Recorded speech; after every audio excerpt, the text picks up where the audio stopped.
Welcome to the latest episode of 5 on the Floor. Before we get to the episode, I want to tell you about a sponsor of this particular episode. It's Underdog Fantasy. Underdog is the place to play if you're a sports fan looking to win money while watching sports. With over 5 million happy players and 2 billion won, Underdog makes it fun and easy to cash in on all your favorite athletes' performances.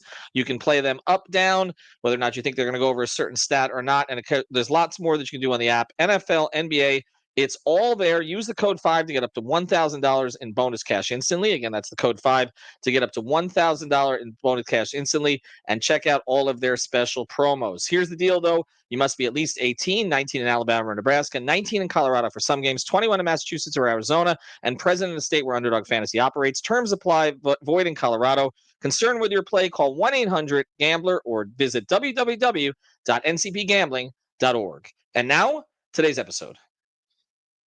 Down the Biscayne. Yikes. 5 on the floor, ride for my dogs. Where here's the thing, you can check the score. Hustle hard, couple scars, wearing rubber frauds. Just like Butler said, you in trouble, y'all. Kept the floor playing, got it all banned. Y'all seen the block, stop with one hand. And Pat, we trust. You sound scared. It's about have the guts, we're here to bring the heat. Y'all can hang it up. Welcome to 5 on the Floor, a daily insider show on the Miami Heat and the NBA, featuring Ethan Skolnick, Greg Sylvander, Alex Toledo, Brady Hawk, and others from the 5 Reasons Sports Network. Also, make sure to subscribe to Off the Floor for the most heat anywhere.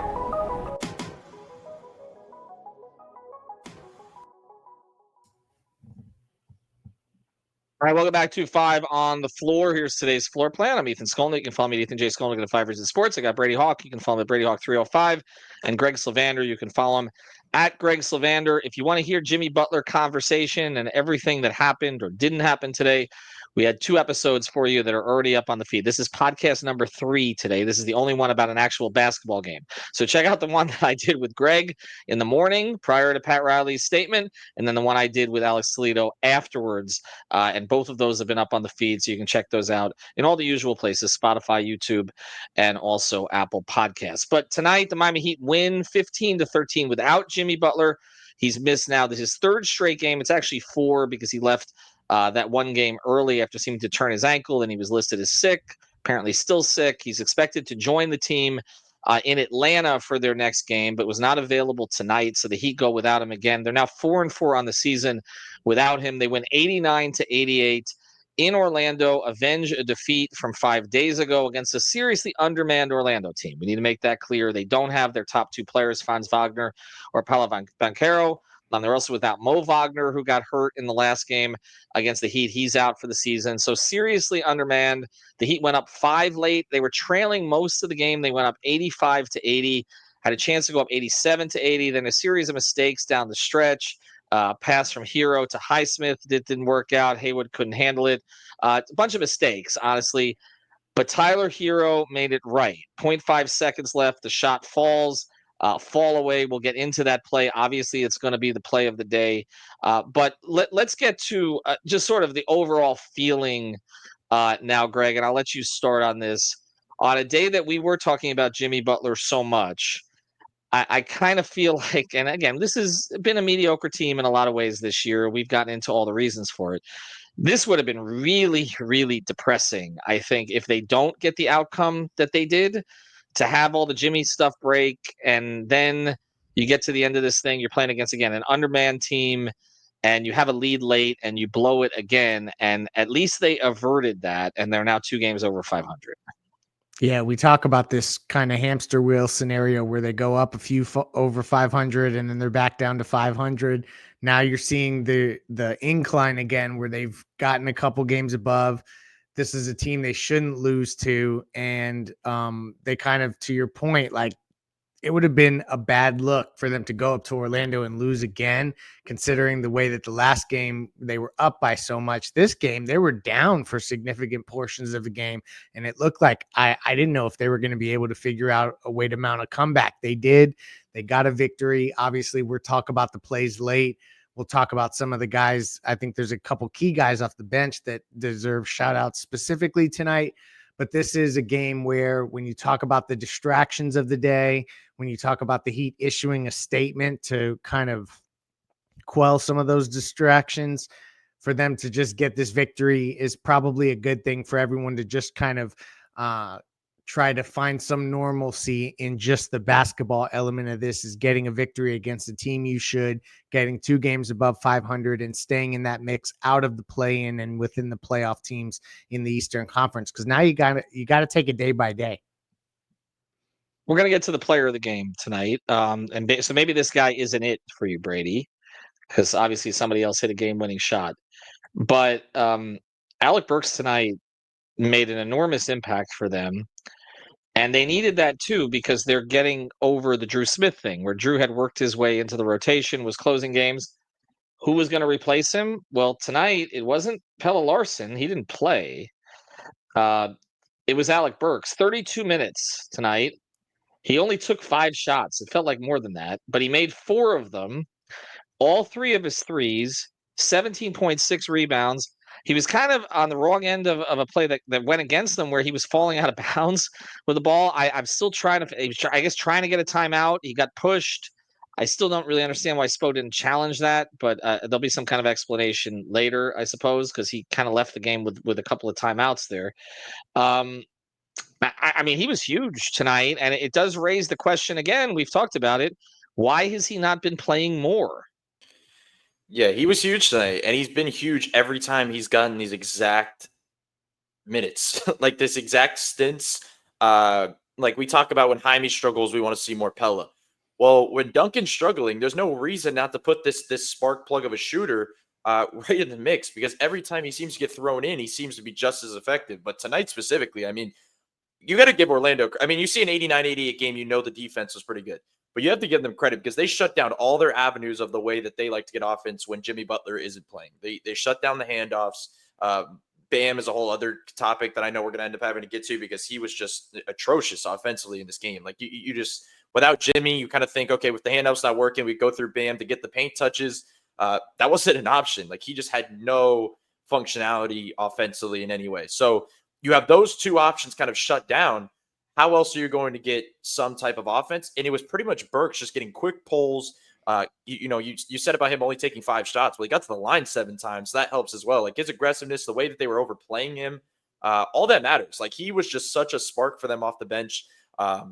So I know you said you don't know if he's the player of the game. He would be the player of the game for me. I just think the way that he sparked, they're not back in that game without Alec Burks. Like the way that he played 3 steals, I thought he was a little bit more active defensively. I actually think he doesn't get enough credit defensively for how he's been this season. Like in his short minutes, he's been better than I originally expected when he first got to the team. Like he's done some things. He stayed attached.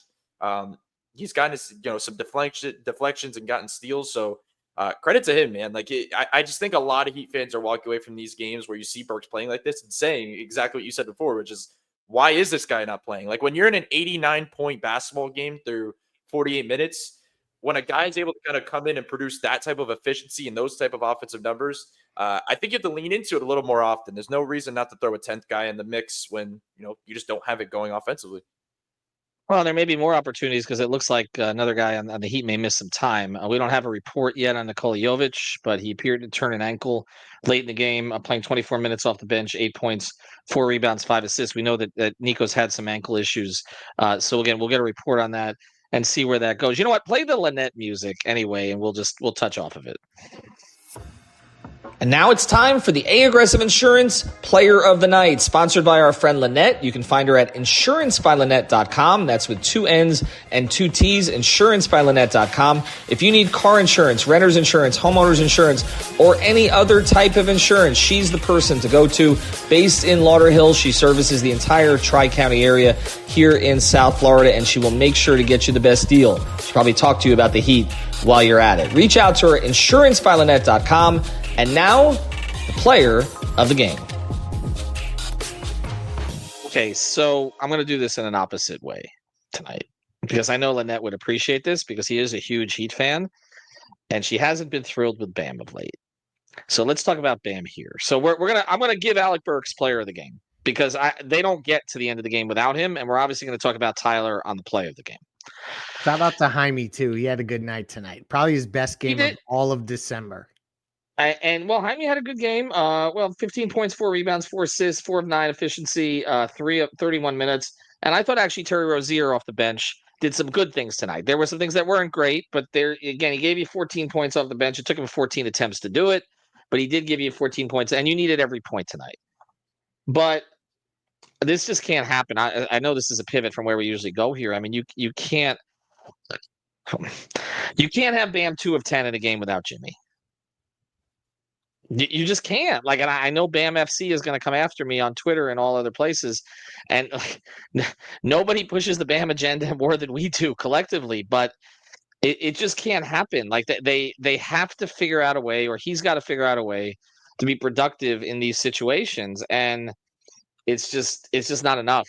Greg, I'll go. I mean, I don't know what to say anymore. There's been too many of these this season. I'll give him credit for being available. He's played in every game. We obviously understand that he has to anchor the defense to a large degree, but he was completely ineffective tonight.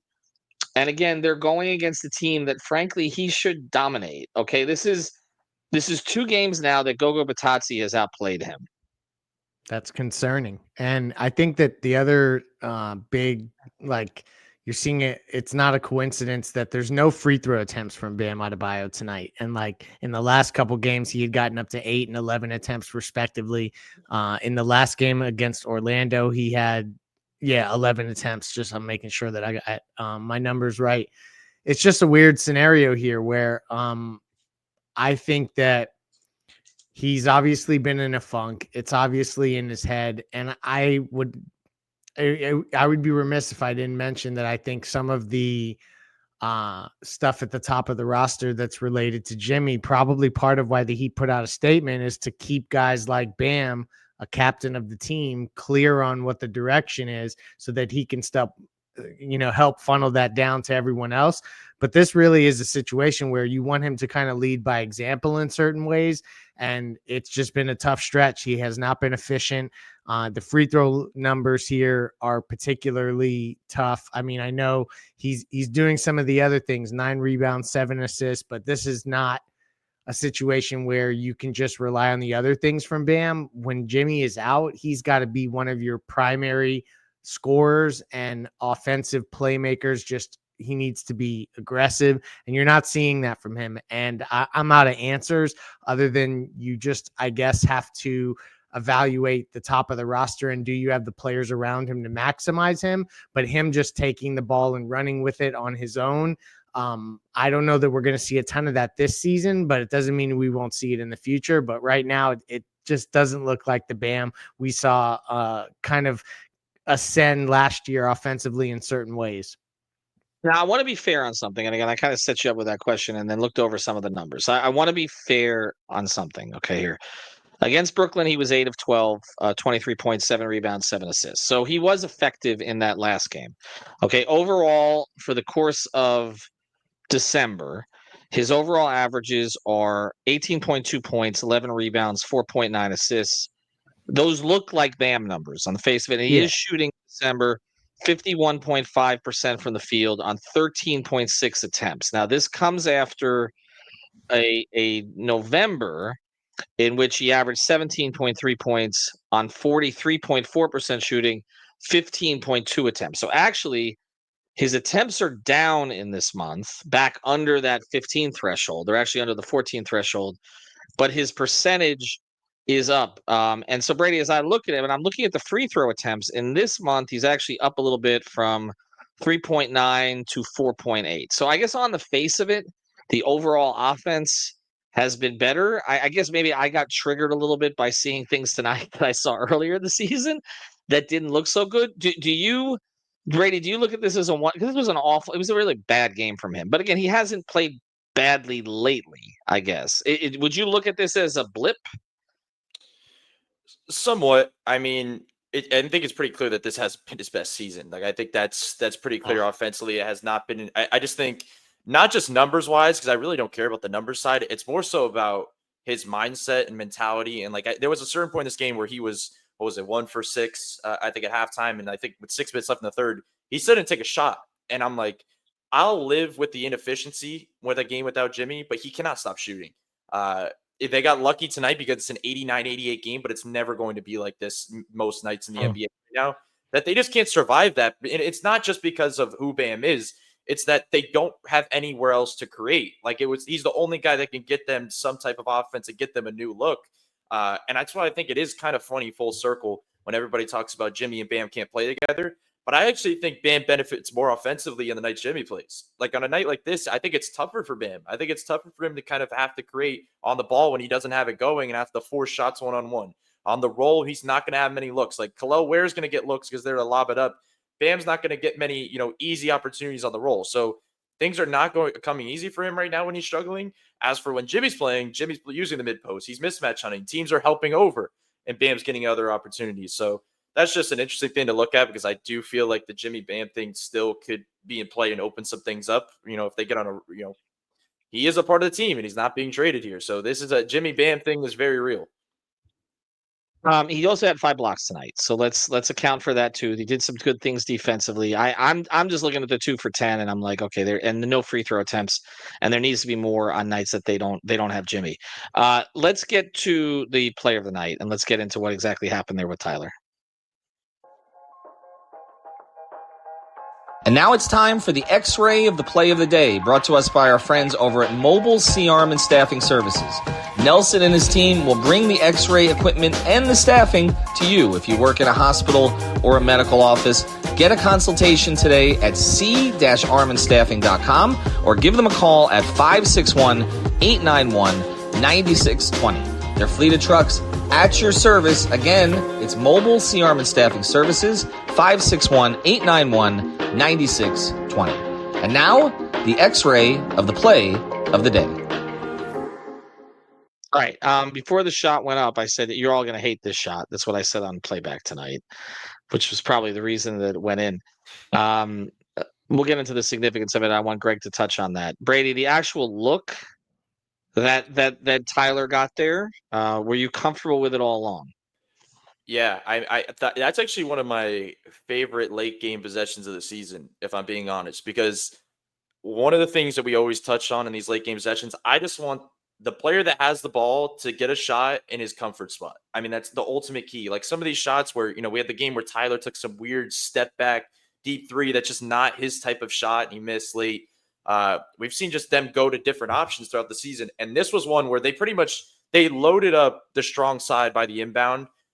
Tyler loops around and gets the ball with 5 seconds. Pretty much that hole was just masking the fact that they wanted Tyler to get to his strong hand and get to the side of the floor that Duncan is by himself, meaning KCP has to stay on Duncan. There's no helping over there. So now Tyler gets to go one-on-one isolation style in a game where I was begging that Miami was not going to set a screen in that final play because that was going to be a turnover. If Miami ran a play where they inbounded it and it's a Tyler Bam pick and roll, they're blitzing it and the ball's going to be rolling on the floor and it was going to be going in the other direction. So credit to them. I mean, they read it perfectly. They got Tyler just in one-on-one situation. And I said it earlier when it happened. I was like, the only time Tyler Herro is allowed to take mid-ranges is if the game's on the line. Like he's basically taken this out of his game, but it's such a strong suit of his game that when you need like a go-to bucket when you're down one, I mean, that's a good shot to get to. It reminded me of the OKC game last year where he kind of got to that right hand, got to the mid-range, and just got to his spot and fired over the top.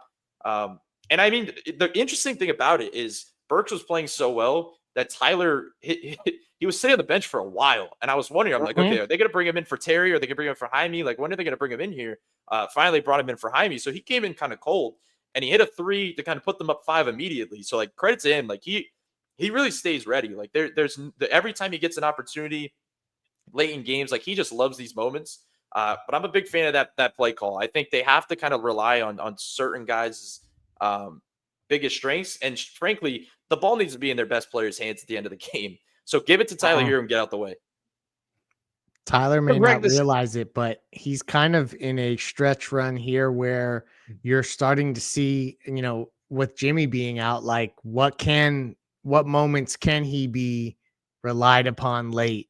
And what shots can he make late? And I think he's answering the call. And so it's an interesting case study that's taking place in tandem with the Jimmy Butler situation. Is you're seeing like, okay, as this roster evolves and Tyler Herro takes a bigger, position with it, getting the ball late. Obviously Jimmy wasn't available tonight. We thought it was going to go to Tyler. he closes the deal. He says he lives for these moments. And so add another one to the list. All-star Tyler Herro. It's going to make for interesting conversations as we go forward in the year because Tyler has made some of these now. We know obviously Jimmy's been entrusted with some of these. We saw them collaborate on a play to get them to overtime. If you recall, the last time was that a Detroit game or Orlando game? I can't even remember. The Detroit game, right? Was it where Tyler made the shot to send them to overtime and then they ended up losing it afterwards? And Tyler took another shot in the overtime that didn't work out. But it is interesting because we talked about this. We're talking about this a lot on Playback tonight. That Tyler and Bam need to seize the reins of these games without Jimmy. Like they just need to. Like everybody's going to feed off of them. And Tyler made the plays late, even in a game that was not his most efficient throughout. And he ends up making the big shot to win it. All right, we'll get to defending the house here in a second. One other thing tonight, just to mention, Khalil Ware tonight, because I know this has been a big topic of conversation. 13 minutes. So we did get the minutes in relief of Bam. They split the 48 with the exception of like a 5-second, it wasn't even 5 seconds. It was less than a second, right? Stretch at the end of the game where he put them in together. But Ware plays 13 minutes, 1 of 4 from the field, 2 points, no rebounds, 1 assist. I didn't feel big impact from him today, but I also don't think he hurt them necessarily. And I feel like if there's games that he just doesn't hurt them, I think Spo continues to use him in these situations. All right, before we go here, and again, it's been a long day with a whole bunch of podcasts. So listen, let's go to defending the house. And now it's time for our Defending the House segment, sponsored by our friends over at The Real Estate Shop. You can find them at realestateshopfl.com. That's with 2 P's and an E, realestateshopfl.com, or at the Fort Lauderdale Realtor on Instagram. This is Javier Iglesias and Amanda Martin. They help buyers and sellers in real estate. They're nimble and protective of their clients. They service the entire Tri-County area. That's Miami-Dade, Broward, and Palm Beach counties with a proven on-market strategy. The Real Estate Shop sellers earn the most money in the shortest time frame because Amanda and Javier have a deep understanding of the local market. So check them out. Again, it's at the Fort Lauderdale Realtor on Instagram, realestateshopfl.com, or give them a call at 954-268-9812. And now, who defended the house? Well, we mentioned the Bam 5 blocks, so we should mention that again. Obviously, that had an impact in the game, so he did make his impact known on the defensive end. Here was the stat that jumped out to me, Brady. 5 of 29 from 3 for Orlando tonight, and that's with Suggs going 2 of 11 from 3. But by the way, Suggs was 9 of 10 from 2 and ended up with 29 points for the game. So he picked up a lot of the scoring slack for all the players on Orlando who were out. Of course, this was a disadvantaged Orlando roster, but this is a team that beat the Heat and beat Boston this week. So Mosley's got them playing really hard, and I think he should be a Coach of the Year candidate right now. Why did Orlando miss so many threes? Did Miami have something to do with that, or is this just not good shooting? I really do think it was just not good shooting. I mean, Orlando was up 15, and you look at the 3-point numbers, they were shooting 20% from 3. Yeah. They just made it such a focus that they were going to dominate inside. They did it well. I mean, that's why they were up. It was more so, defensively, it was more so the turnovers on both sides. That was kind of the problem. But I'll say the defending the house play for me was Terry kind of hits a 3. They cut it to 4 with 9 minutes left in the fourth quarter. It felt like they kind of grab momentum and they turn the ball over. It goes in the other direction. It's like, okay, now it's going to be another Orlando run and you're going to get out from here. The Jaime chase down block where he kind of somehow gets back into the play, glasses it, and then goes down the other direction and hits a 3. That kind of really changed the momentum of the game. And Greg hit on it earlier, so I wanted to spin off of it because I was saying earlier in the game, I was like, why is Pelle Larsson not playing? And why is Jaime kind of getting these added stints and still playing? It feels like he's kind of trending towards something where he needs to sit down for a little bit. Like they kind of need to calm him down. They didn't do that, and it benefited. Like credit to him and credit to him for battling through. Kind of, he's really struggled from deep, and he got a couple to fall, and I think that kind of opened things up for him inside.